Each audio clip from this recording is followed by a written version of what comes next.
我是君玲。在第12集的影片中，我跟大家说明了避让的观念。今天要再来进阶的更加说明避让在上下结构的字体中该怎么处理。我们就立刻来举一个字做例子吧。这个字是李子的李，李子的李呢，我们会写一个木部，然后呢，我们会再写一个子。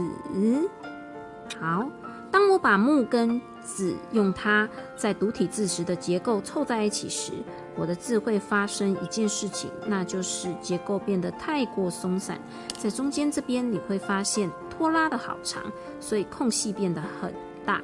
那这样子的话，字体很松散，结构不够紧实，就是一个很大的缺点哦。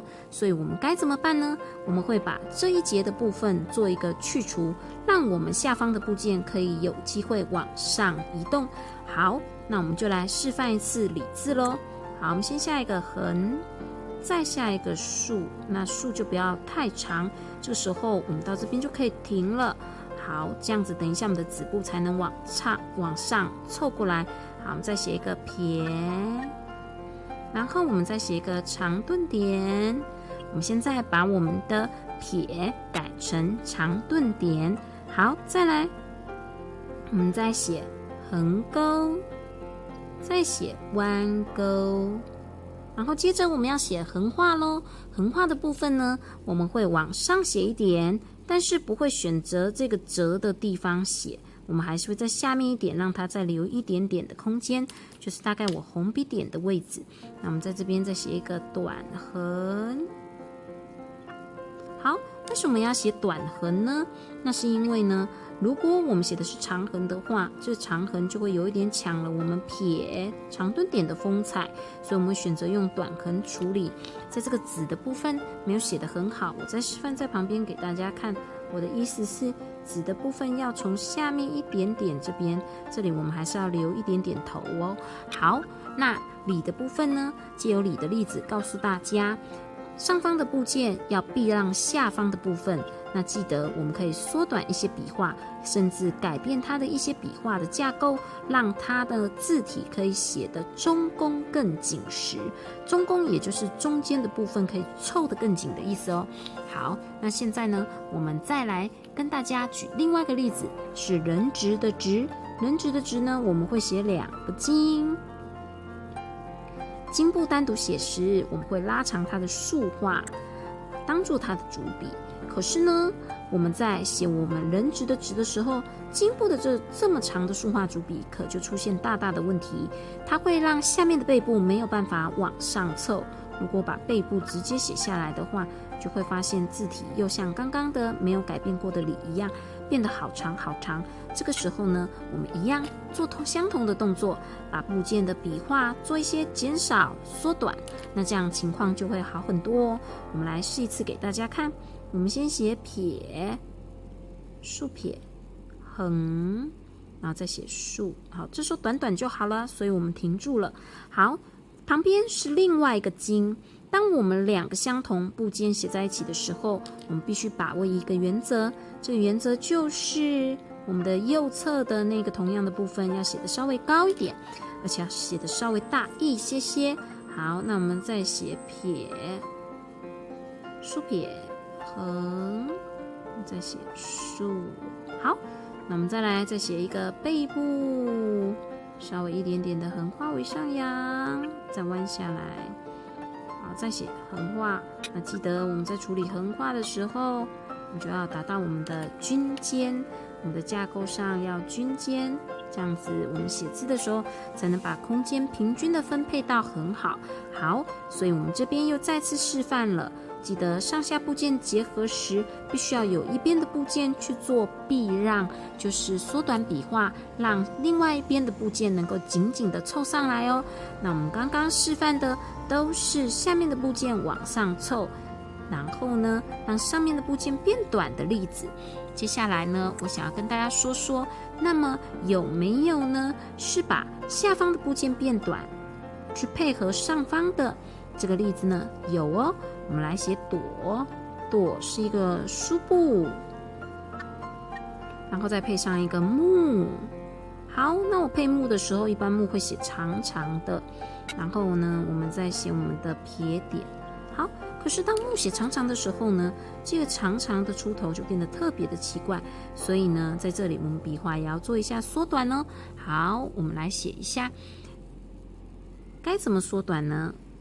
示范给大家看，先写一个竖撇，然后再来写一个横折横。好，有没有发现一件事呢？这竖撇我写的比较低，横折横的结尾写的稍微高一些些。这个呢是在做一个配合下方的幕布，等一下的横画为上扬而做的一个调整的动作哦。好，接着我再写一个木，然后呢出头留下一点点，好勾起来，然后再写一个撇，再写一个点。好，这就是我们的朵。在朵字，我们很明显的看到这个幕布的出头被缩短了。好，接下来我们再示范下一个字哦。下一个字呢，我们来示范的字呢是势利的势。势利的势呢，这个字呢笔画就比较多一点咯。好，我们来示范给大家看。我们会先写一个横，然后再写一个竖。好，横画为上扬，竖要直。接着我们会稍微拉长一点点第二个横。好，然后再来呢，我们会把撇跟竖折打开。为什么？因为这时候我们的下方要插入一个部件，所以撇跟竖撇开一点，其实也是在做一个避让的动作哦。好，我们再写一个横竖，这个时候下方有个利，所以这边自然而然我们就写成条。好，接下来我们对着这个横画下一下横，然后竖去勾，接着我们写一个竖撇，贴着我们的空隙写，然后把我们的点画藏在这个地方。好，这时候看得出来我们拉长的主笔是什么吗？就是这个竖去勾，还有这边的这个横画哦。好，那接下来我们写个利了。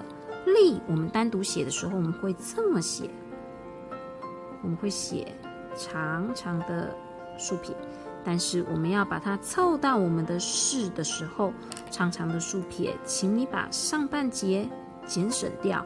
好，我们就留下一个短短的出头，所以我们写利的时候，我们就会写成这个样子咯，短短的出头。你看这样字体看起来是不是协调非常的多？这就是我们下面的字体为了上方的字体而做改变的例子哦。好，再来还想跟大家再讲一个也很重要的哦，那就是撇捺。在之前的影片也有跟大家说明过撇捺怎么做，有兴趣的话可以找之前的影片看看哦。好，我来举泰，国泰民安的泰来跟大家做例子。国泰民安的泰呢是一个横，再一个横，再一个横，三横记得均间完成。接下来我们要写的是撇跟捺。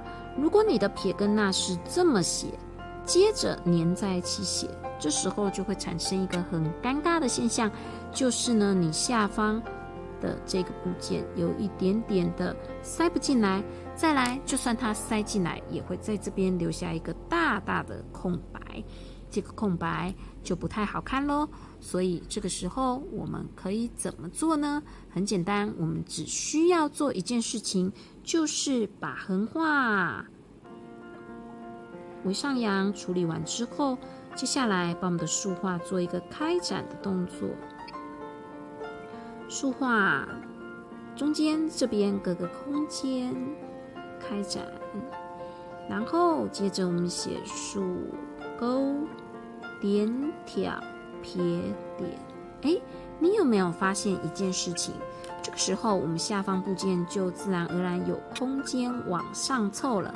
当它往上凑的时候，我们的字体就可以在结构上面结合得更加紧密，然后就不会看起来那么的松散，写字的时候字体的架构也就好很多，提升很多咯。